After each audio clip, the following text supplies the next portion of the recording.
આપણી આજુબાજુની દુનિયા ખબર છે એક અદૃશ્ય સિસ્ટમ પર ચાલે છે. એક એવું નેટવર્ક જે દેખાતું નથી પણ આપણા દરેક કામને શક્ય બનાવે છે.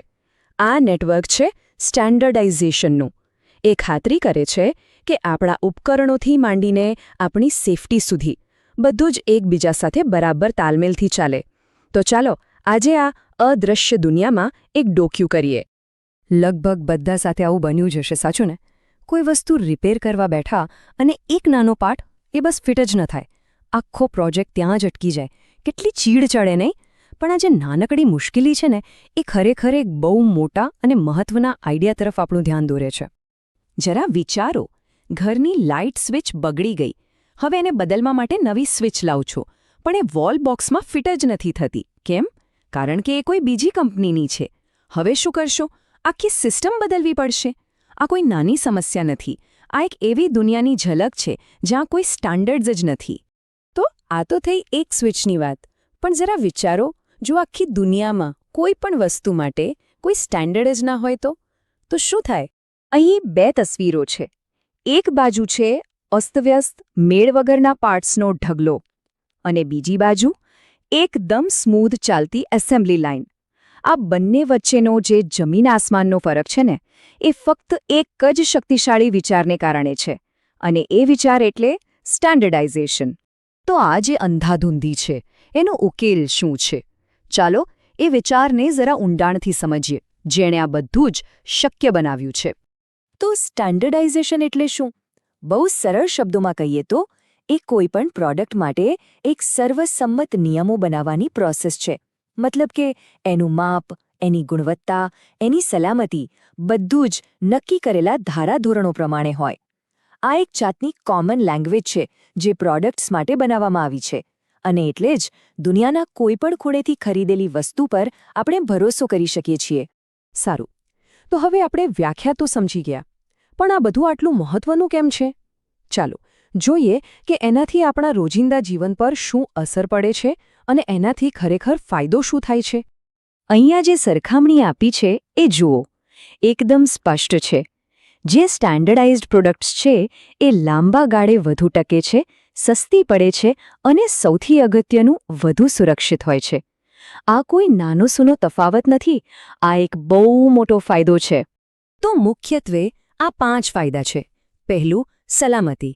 બીજું, એકરૂપતા, એટલે કે બધી વસ્તુઓ એકસરખી હોત. ત્રીજું, ટકાઉપણું, એટલે કે લાંબો સમય ચાલે. ચોથું, વ્યાપારી વિશ્વાસ, જેનાથી માર્કેટ ચાલે છે. અને પાંચમું, કાયદાકીય રક્ષણ, જે આપણા હકોની રક્ષા કરે છે. આ 5 પાયાના સ્તંભ છે. પણ હવે સવાલ એ થાય કે આ બધા સ્ટાન્ડર્ડ્સ બનાવે છે કોણ? કોણ નક્કી કરે છે કે કઈ વસ્તુ કેવી હોવી જોઈએ? ચાલો હવે એ સંસ્થાઓને જાણીએ જે આખું તંત્ર સંભાળે છે. આપણા દેશ ભારતમાં આ જવાબદારી છે બ્યુરો ઓફ ઇન્ડિયન સ્ટેન્ડર્ડ્સ, એટલે કે BIS પાસે. એ લોકો ખાતરી કરે છે કે બજારમાં જે પણ વસ્તુ વેચાય એ ગુણવત્તાવાળી અને સલામત હોય. આપણે જે ISI માર્ક જોઈએ છે ને, એ ખાલી એક નિશાન નથી, એ ગુણવત્તાની ગેરંટી છે. કોઈ પણ પ્રોડક્ટ પરનો ISI માર્ક કોડ જોયો છે? એ જાણે એક વાર્તા કહે છે. દાખલા તરીકે IS 368/1977. આમાં ISનો મતલબ છે ઇન્ડિયન સ્ટેન્ડર્ડ.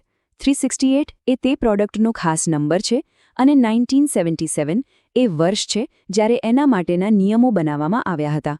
આમ દરેક કોડ એ પ્રોડક્ટના ઇતિહાસ અને એની ગુણવત્તાનું પ્રમાણપત્ર છે.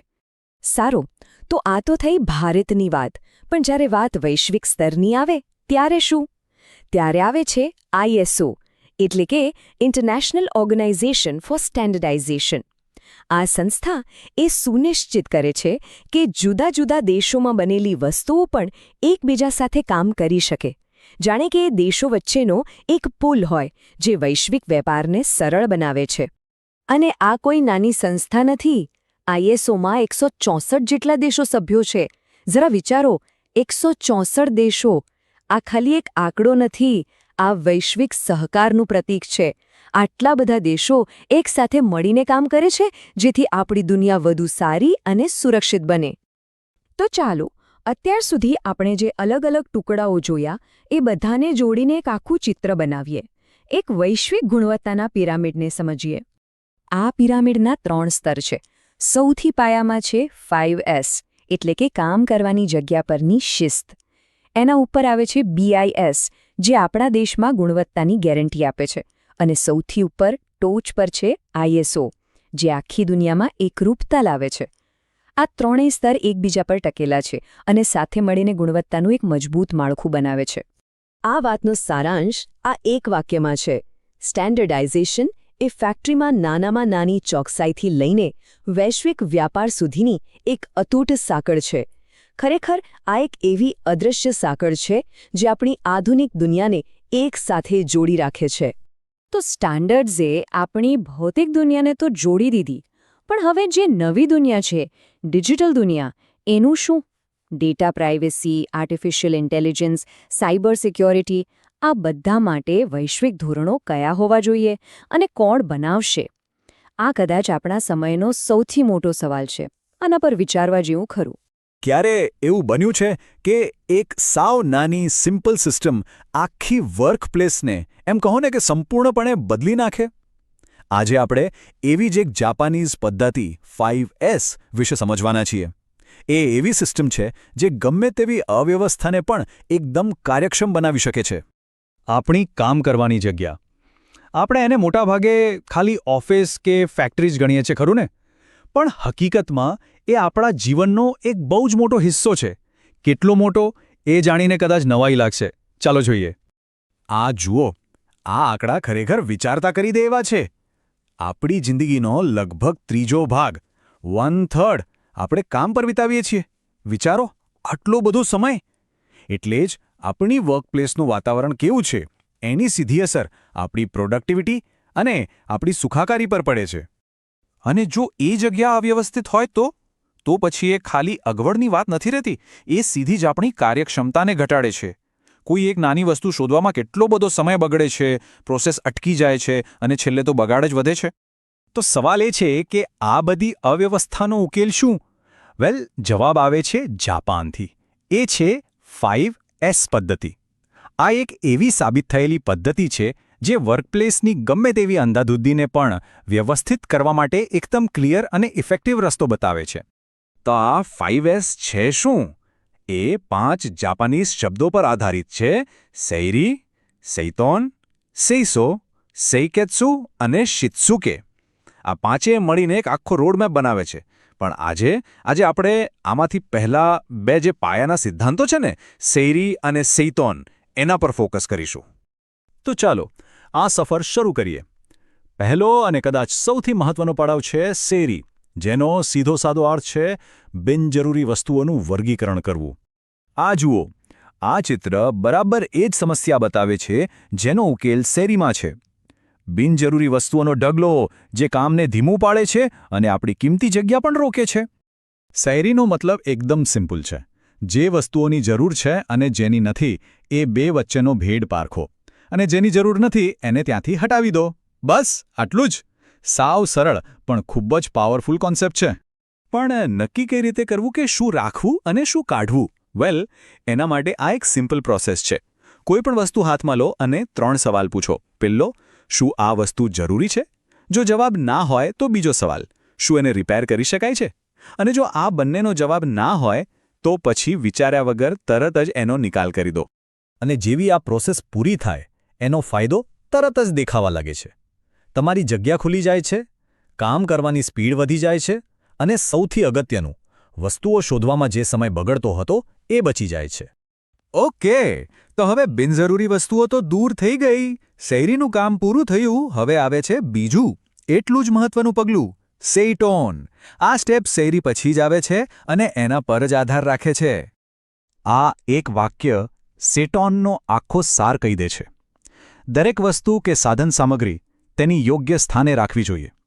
એનો મતલબ એ જ છે કે જે પણ જરૂરી વસ્તુઓ છે એ દરેક માટે એક નક્કી કરેલી, લોજિકલ જગ્યા હોવી જોઈએ. તો સેઇટોનનું મુખ્ય ધ્યેય શું છે? એના 2 મુખ્ય ઉદ્દેશ્ય છે. એક, પ્રોડક્શનના કામ માટે આ ખૂબ જ ક્રિટિકલ સ્ટેપ છે. અને બીજું, સામગ્રીને એવી રીતે ગોઠવવાની કે જ્યારે પણ એની જરૂર પડે ત્યારે સહેલાઈથી અને ફટાફટ મળી જાય. કોઈ શોધખોળ નહીં. હવે આના કેટલાક પ્રેક્ટિકલ નિયમો જોઈએ, જેમ કે ટૂલ્સ માટે અલગ રેક્સ, સ્ટેશનરી માટે અલગ સ્ટોરેજ, ઇન્સ્ટ્રુમેન્ટ્સ માટે અલગ સેટઅપ અને લિસ્ટ ચાલતું જ જાય. આ બધા નાના નાના ફેરફાર છે, પણ વસ્તુઓ શોધવામાં જે સમય બગડે છે ને એને મોટા પાયે ઘટાડી દે છે. અને સીટોન ફિલોસોફીનું એક સરસ ઉદાહરણ છે જાપાનીઝ ફ્લોર સિસ્ટમ. આનો નિયમ બહુ સિમ્પલ છે. કશું પણ સીધું ફ્લોર પર નહીં રાખવાનું, ખાસ કરીને ભારે વસ્તુઓ માટે. પ્લેટફોર્મનો ઉપયોગ કરવો. આનાથી બે ફાયદા છે. એક તો સ્વચ્છતા જળવાય છે અને બીજું સેફટી પણ વધે છે. તો અત્યાર સુધી આપણે બે પાયાના સિદ્ધાંતો સમજ્યા, સેરી અને સેટોન. હવે એ સમજવું જરૂરી છે કે આ બંને સાથે મળીને કેવી રીતે કામ કરે છે અને આખી સિસ્ટમનો પાયો કેવી રીતે બનાવે છે. આ ગ્રાફિક જુઓ, એ આખો સંબંધ એકદમ ક્લિયર કરી દે છે. પ્રોસેસ હંમેશા સેરીથી જ શરૂ થાય છે, એટલે કે પહેલાં બિનજરૂરી વસ્તુઓને દૂર કરવાની, અને એ પછી જ સેટોનનો વારો આવે છે, એટલે કે જરૂરી વસ્તુઓને વ્યવસ્થિત ગોઠવવાનો. આ ક્રમ, આ સિક્વન્સ બહુ જ મહત્વની છે. જો આપણે બંનેને સરખાવીએ તો સેરીનું ફોકસ છે બિનજરૂરી વસ્તુઓ દૂર કરવા પર, જ્યારે સેટોનનું ફોકસ છે જરૂરી વસ્તુઓ માટે યોગ્ય સ્થાન નક્કી કરવા પર. એટલે કે એક ક્રિયા ઘટાડાની છે તો બીજી ક્રિયા વ્યવસ્થાની છે. અને આ જ સૌથી મહત્વનો પોઈન્ટ છે. ખાલી સાફસફાઈ કરી દેવી એ પૂરતું નથી. સાચી વ્યવસ્થા એ 2 સ્ટેપની પ્રોસેસ છે. પહેલા નકામી વસ્તુઓ દૂર કરો, એટલે કે સેરી, અને પછી જે જરૂરી વસ્તુ બચી છે એને વૈજ્ઞાનિક રીતે ગોઠવો, એટલે કે સેટોન. એક વાત યાદ રાખવા જેવી છે. આ સિદ્ધાંતો ખાલી મોટી ફેક્ટરીઓ માટે નથી. આ આપણા પોતાના ડેસ્ક પર, આપણા રસોડામાં કે પછી કમ્પ્યુટરની ડિજિટલ ફાઇલો પર પણ એટલા જ અસરકારક છે. તો આ બધું સમજ્યા પછી એક સવાલ મનમાં આવે છે. આપણી પોતાની કામ કરવાની જગ્યામાં એવી કઈ પહેલી અવ્યવસ્થા છે જેને આપણે સોર્ટ આઉટ કરી શકીએ? નમસ્કાર. ચાલો એક એવી જગ્યાની કલ્પના કરીએ જ્યાં બધું જ એટલું વ્યવસ્થિત છે કે કોઈ પણ વસ્તુ શોધવામાં સેકન્ડ પણ ન લાગે અને કામ જાણે આપોઆપ ફટાફટ થવા લાગે. આજે આપણે એક એવી જ જાપાનીઝ પદ્ધતિની વાત કરવાના છીએ જે ખાલી સાફસફાઈ પૂરતી નથી, પણ હકીકતમાં સફળતાનો એક આખો નકશો છે. આ ચિત્ર પર એક નજર નાખો. બધું એકદમ પરફેક્ટ જગ્યાએ છે, નહીં? પણ સાચો સવાલ એ નથી કે આટલી વ્યવસ્થા કેવી રીતે લાવવી. અસલી સવાલ તો એ છે કે આને હંમેશા માટે એકદમ સહેલાઈથી ટકાવી કઈ રીતે રાખવી. બસ આ બધા જ સવાલોનો જવાબ છે 5S સિસ્ટમ. તો આજે આપણે શું જોવાના છીએ? સૌથી પહેલાં તો આપણે એ સમજીશું કે 5S ફક્ત એક સફાઈ અભિયાન કરતાં ઘણું વધારે છે. પછી એના પાયામાં જઈશું, એટલે કે સેઝો, એટલે કે શાઇન. ત્યાંથી આપણે એક સિસ્ટમ બનાવીશું સેકેત્સુ, એટલે કે સ્ટેન્ડર્ડાઇઝેશન. અને છેલ્લે એને એક કલ્ચર, એક આદત બનાવીશું શિત્સુકે, એટલે કે ડિસિપ્લિન સાથે. અને હા, આ બધાના અસલી ફાયદા શું છે એ પણ જોઈશું. ઓકે, તો ચાલો શરૂ કરીએ પહેલા પોઈન્ટથી. અને આ પોઈન્ટ 5S વિશેની એક બહુ મોટી ગેરસમજને દૂર કરશે. ઘણા લોકો માને છે કે 5S એટલે બસ સાફ સફાઈ, પણ હકીકતમાં એવું બિલકુલ નથી. 5Sને તમે એક આઇસબર્ગની જેમ સમજી શકો. ઉપરથી તો ખાલી વ્યવસ્થા અને સ્વચ્છતા દેખાય છે, પણ એની અસલી તાકાત તો પાણીની નીચે છે. એક એવી સિસ્ટમ છે જે સતત સુધારા માટે જગ્યા બનાવે છે. આ કોઈ ક્લિનિંગ પ્રોગ્રામ નથી, આ તો એક આખી બિઝનેસ ફિલોસોફી છે.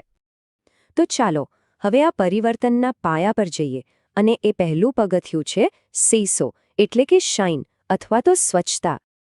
હવે આ સેસો છે શું? જુઓ, આ ફક્ત સાફ સફાઈ નથી, આ છે શુદ્ધિકરણ. મતલબ કે કાર્યસ્થળ પરથી ધૂળ, ગંદકી, કચરો, ભંગાર બધું જ દૂર કરવો. આ એ પાયો છે જેના પર ઉત્કૃષ્ટતાની આખી ઇમારત ઊભી થાય છે. તો વ્યવહારમાં સેન્સોનો મતલબ શું? એનો મતલબ છે કે દરેક મશીન, દરેક સાધનની નિયમિત સફાઈ થવી જોઈએ. હવે આનાથી થાય શું? સીધી વાત છે, જ્યારે બધું ચોખ્ખું ચણાક હોય ને ત્યારે કોઈ પ્રોબ્લેમ છુપાઈ નથી શકતો. ક્યાંક કોઈ મશીનમાંથી તેલ ટપકે છે કે કોઈ નાની ખરાબી છે એ તરત જ નજરમાં આવી જાય, અને એનાથી મોટા અકસ્માત ટળે છે અને કામ કરવાની જગ્યા વધુ સુરક્ષિત બને છે. ચાલો, માની લીધું કે બધું સાફ થઈ ગયું, પણ હવે આ સ્વચ્છતાને કાયમ માટે ટકાવી કેવી રીતે રાખવી? બસ આનો જ જવાબ છે આપણું આગળનું પગથિયું, સેકેત્સુ, એટલે કે સ્ટેન્ડર્ડાઇઝ કરવું. સેકેત્સુને એક પુલ સમજો એ એકવારની સાફસફાઈને એક કાયમી સિસ્ટમ સાથે જોડે છે. અહીં આપણે શું કરીએ છીએ? આપણે જે પહેલા 3 એસથી પરિણામ મેળવ્યા છે, એટલે કે બિનજરૂરી વસ્તુઓ કાઢી, જરૂરી વસ્તુઓ ગોઠવી અને બધું સાફ કર્યું, એને ટકાવી રાખવા માટે અમુક નિયમો અને સ્ટેન્ડર્ડ્સ બનાવીએ છીએ. આ માનકીકરણ ફનલનો કોન્સેપ્ટ બહુ જ મસ્ત છે. એમ સમજાવે છે કે કોઈ કામ કરવાની 10 અલગ અલગ રીતોમાંથી જે સૌથી બેસ્ટ રીત હોય એને પકડીને એક સ્ટેન્ડર્ડ નિયમ બનાવી દો. આનાથી શું થાય? કામમાં એકરૂપતા આવે છે અને ક્વોલિટી હંમેશા એક સરખી જળવાઈ રહે છે. સિમ્પલ. અને હવે આપણે આવી ગયા છીએ 5S સિસ્ટમના સૌથી ઉપરના લેવલ પર. શિત્સુકે એટલે કે સેલ્ફ ડિસિપ્લિન. આ એ સ્ટેજ છે જ્યાં નિયમોનું પાલન કરવું એ કોઈ મજબૂરી કે ફરજ નથી રહેતી, પણ એક આદત બની જાય છે. એક વાત ખાસ સમજવા જેવી છે. શિત્સુકેનો મતલબ એ નથી કે કોઈ દંડો લઈને ઊભું રહે અને નિયમોનું પાલન કરાવે. ના, એનો અસલી મતલબ છે એક એવું કલ્ચર બનાવવું જ્યાં દરેક વ્યક્તિ પોતાની જવાબદારી સમજે અને સાચી રીતે કામ કરવું એ એમના સ્વભાવમાં જ આવી જાય. આ એક પોઝિટિવ અપ્રોચ છે. આ ચક્ર જુઓ આખી વાતને એકદમ સરળતાથી સમજાવી દે છે. શરૂઆત થાય છે ટ્રેનિંગથી. ટ્રેનિંગ મળે એટલે લોકો એને અમલમાં મૂકે. વારંવાર એક જ કામ કરવાથી એ એમની આદત બની જાય. અને જ્યારે આ સારી આદત ટીમમાં દરેકની બની જાય ત્યારે બસ એ જ તો ઓર્ગેનાઇઝેશનનું કલ્ચર બની જાય છે. આ કેટલું પાવરફુલ સાયકલ છે, નહીં? તો ચાલો અત્યાર સુધી આપણે જે સમજ્યા એને ફટાફટ રિવાઇઝ કરી લઈએ. આ ટેબલ એકદમ ક્લિયર છે. સેસો એ એક ફિઝિકલ એક્શન છે, એટલે કે સફાઈ. સેઇકેત્સુ એ એક સિસ્ટમ અને નિયમો છે. અને શિત્સુકે એ એક માનસિકતા, એક કલ્ચર છે. એટલે કે આપણે એક શારીરિક ક્રિયાથી શરૂ કરીને એક આખી સંસ્કૃતિ સુધી પહોંચ્યા. આ એક પ્રકારની ઉત્ક્રાંતિ જ છે. પણ આટલી બધી મહેનત શા માટે? આ બધું કરવાથી છેવટે ફાયદો શું થાય છે? ચાલો હવે આપણા છેલ્લા વિભાગમાં એના વાસ્તવિક પરિણામો પર એક નજર કરીએ. સૌથી પહેલો અને સીધો ફાયદો તો પ્રોડક્શન પર દેખાય છે. સીધી વાત છે, જ્યારે કામમાં કોઈ અડચણ ન આવે, કોઈ વસ્તુ શોધવામાં સમય ન બગડે, તો ઉત્પાદન તો વધવાનું જ છે. એટલું જ નહીં, સાફ-સુથરા મશીનો અને સારી જાળવણીને કારણે મશીન બગડવાના ચાન્સ ઘટી જાય છે અને પ્રોડક્ટની ક્વોલિટી પણ સુધરે છે. પણ ફાયદા ફક્ત આંકડાઓ પૂરતા સીમિત નથી. એક સ્વચ્છ અને સુરક્ષિત જગ્યા હોય તો અકસ્માતો ઓછા થાય છે. કર્મચારીઓનું સ્વાસ્થ્ય સારું રહે છે, એટલે રજાઓ પણ ઓછી પડે. અને એક બહુ જ રસપ્રદ વાત એ છે કે જ્યારે બધું વ્યવસ્થિત હોય ને ત્યારે લોકોનું મગજ પણ શાંતિથી કામ કરે છે અને નવા આઈડિયાઝ આવે છે. એટલે કે ઇનોવેશનને પણ પ્રોત્સાહન મળે છે. આ આખા વિશ્લેષણનું સારાંશ આપતું એક વાક્ય છે અને બધું જ કહી દે છે. 5S એ માત્ર એક સફાઈ અભિયાન નથી, પરંતુ એક મજબૂત સિસ્ટમ છે જે કાર્યસ્થળ, મશીનરી અને માનવશક્તિનો મહત્તમ ઉપયોગ કરીને ઔદ્યોગિક ઉત્કૃષ્ટતા આપે છે. આનાથી વધુ સારી રીતે 5Sને સમજાવી ન શકાય. તો છેલ્લે એક સવાલ જે વિચારવા જેવો છે. શું કોઈ પણ કાર્યસ્થળ ફક્ત સુઘડ છે કે પછી તે ખરેખર ઉત્કૃષ્ટ છે? કારણ કે આ બંનેમાં બહુ મોટો ફરક છે. યાદ રાખજો, આ પઝલના ટુકડાઓ જેવા છે. 5Sનો દરેક ભાગ જ્યારે એક સાથે જોડાય ત્યારે જ સફળતાની આખી તસવીર બને છે. આના પર જરૂર વિચારજો.